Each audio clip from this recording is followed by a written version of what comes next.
on CNN.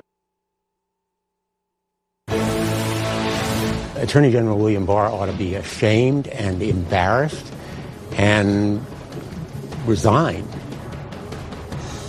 Some top Democrats are calling for the resignation of Attorney General Bill Barr. They are stunned that the Justice Department intervened to try to get a lesser prison sentence for the president's longtime ally, Roger Stone. Joining us now to talk about this and more, we have Democratic Senator Tim Kaine. He's a member of the Armed Services and Foreign Relations Committees. Good morning, Senator. Alisyn, good to be with you. Do you agree with your colleague, Senator Blumenthal, that Attorney General Bill Barr should resign? Well, Alisyn, I wish it were that easy. I voted against Bill Barr for Attorney General for exactly this reason. It was very clear to me, based upon his past record, that President Trump wanted him as just his all-purpose flak jacket to, cover for the president in every way possible. This is not a bug in Bill Barr.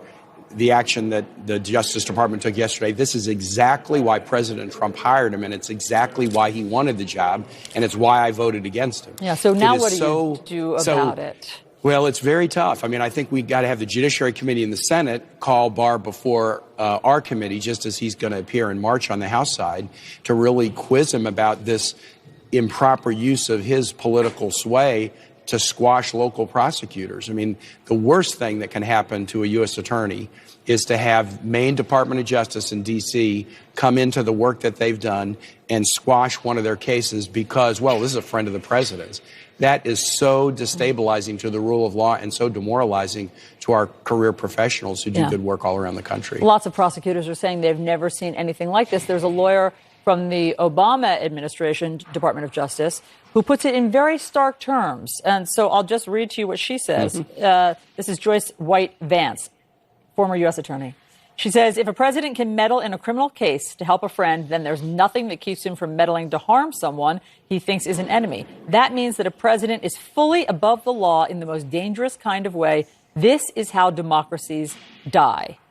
Senator, is she being hyperbolic, or is this the way democracies die? Joyce is stating it exactly correctly. The president believes he's above the law.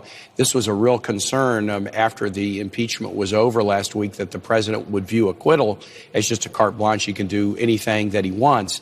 And certainly the actions that he's taken this week in this case, but also in the firing of Colonel Vindman, apparently that they're going to sack this DOD official, Ms. McClusker, who was very appropriately raising concerns about the hold on aid to Ukraine. Anybody who was just trying to do their job and not fighting against the administration or being inappropriate, but were just raising questions, is now being mowed down with the sickle of this president who's out for revenge. But, do you think this is how democracies die? Yes, I do. Unless people snap back and say that's not what we want.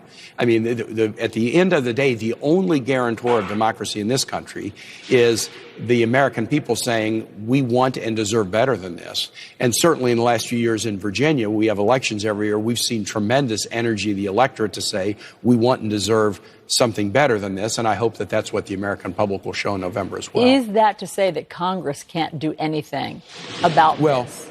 Congress can do some things, but look, I'm very skeptical about whether the Senate, the House is different, about whether the Senate will act to check this president's abuses of this kind. That was one of the things that made me decide to vote for conviction in the impeachment. Was I decided, we have a toxic president and evil spreads like a virus, and now this toxicity has infected the institution of the Senate. And so the Senate has not been willing to hold yet willing to hold the president accountable for these kinds of politically motivated actions. I hope that we might be, and it would start in the Judiciary Committee. I want to ask about something that will be